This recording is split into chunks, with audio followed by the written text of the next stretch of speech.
नमस्कार साथियों, आज हम बात करने जा रहे एक ऐसे वीर क्रांतिकारी के बारे में जिन्होंने कलम से कविताएं लिखकर युवाओं के दिल में जोश भरा और हथियार उठाकर अंग्रेज सरकार की नींव हिला दी। जी हाँ, हम बात कर रहे हैं राम प्रसाद बिस्मिल के बारे में, जिन्होंने ब्रिटिश हुकूमत के खिलाफ हल्ला ही नहीं बोला बल्कि हंसते हंसते फांसी के फंदे पर चढ़ गए। ये आजादी के नायक कोई और नहीं बल्कि राम प्रसाद बिस्मिल। पंडित राम प्रसाद बिस्मिल बचपन में उर्दू मिडिल में पढ़े। राम प्रसाद बिस्मिल जी का जन्म 11 जून 1897 को उत्तर प्रदेश के शाहजहांपुर जिले में हुआ। उनके पिता मुरलीधर एक नॉर्मल ब्राह्मण फैमिली से बिलोंग करते थे, लेकिन फिर भी उन्होंने राम प्रसाद बिस्मिल का शिक्षा का पूरा ध्यान रखा।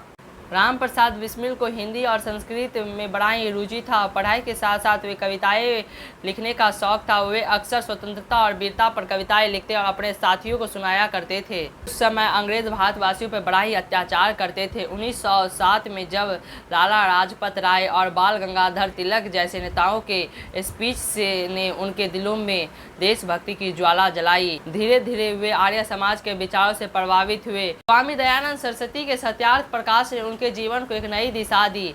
अब उनका एक ही उद्देश्य था, भारत को अंग्रेजों की गुलामी से आज़ाद कराना। 1920 में जब नॉन कॉपरेशन मूवमेंट अनसक्सेसफुल हो गया, तब कई युवाओं को लगा कि अब आंदोलन से सिर्फ आज़ादी नहीं मिलेगी। इसके बाद राम प्रसाद बिस्मिल ने अपने साथियों चंद्रशेखर आज़ाद, असफुल्ला खान, राजेंद्र लाहिड़ी और सूर्य सेन के साथ मिलकर हिंदुस्तान रिपब्लिक एसोसिएशन यानी HRA की स्थापना की। इस संगठन का एक ही मेन उद्देश्य था, भारत से अंग्रेजों को भगाना। 1925 में जब अंग्रेज सरकार भारत से धन लूट कर ले जा रहे थे, तब राम प्रसाद बिस्मिल और उनके साथियों ने काकोरी ट्रेन डकैती का योजना बनाई। 9 अगस्त 1925 को बिस्मिल और उनके साथियों असफुल्ला खान, राजेंद्र लाहिड़ी, चंद्रशेखर आज़ाद और अन्य क्रांतिकारी ने मिलकर काकोरी ट्रेन को रोककर उसको अंग्रेजी खजाना को लूट लिया। के बाद ब्रिटिश सरकार को बहुत बड़ा झटका लगा और पूरे देश में राम प्रसाद बिस्मिल और उनके साथियों का नाम गूंज उठा। लेकिन इस इंसिडेंट के बाद अंग्रेज सरकार को क्रांतिकारियों के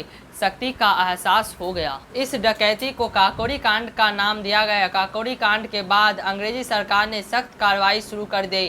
कई क्रांतिकारी गिरफ्तार हुए। राम प्रसाद बिस्मिल भी पकड़े गए। मुकदमे में राम प्रसाद बिस्मिल, असफुल्ला खान, राजेंद्र लाहिड़ी और ठाकुर रोशन सिंह को फांसी की सजा सुना दी गई।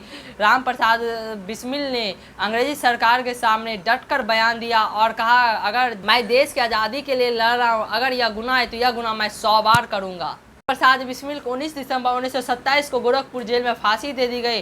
फांसी से पहले वे पूरी रात कविताएं लिखते रहे और कैदियों को सुनाते रहे। उन्होंने अंतिम समय में कहा, मैं अंग्रेजी सरकार से डरने वाला नहीं हूँ, मुझे गर्व है कि मैं भारत माता के लिए शहीद हो रहा हूँ। जेल की दीवारों में उनके नारे गूंजते रहे, भारत माता की जय, इनकलाब जिंदाबाद। राम प्रसाद बिस्मिल का जीवन आज के भारतीय युवाओं के लिए प्रेरणा है। आज उनका बलिदान और कविताएं हमें याद दिलाती है कि हमें आज़ादी कितने बलिदानों से मिली है। राम प्रसाद बिस्मिल केवल नाम नहीं बल्कि भारत के स्वतंत्रता का प्रतीक है। उनके जीवन ने हमें यह सिखाया कि अगर इरादे बुलंद हो तो हमें कोई भी ताकत नहीं रोक सकती। अगर आपको यह वीडियो पसंद आता है तो चैनल को सब्सक्राइब करके वीडियो को लाइक जरूर कर दें और कमेंट में भारत माता की जय जरूर लिख कर जाएं।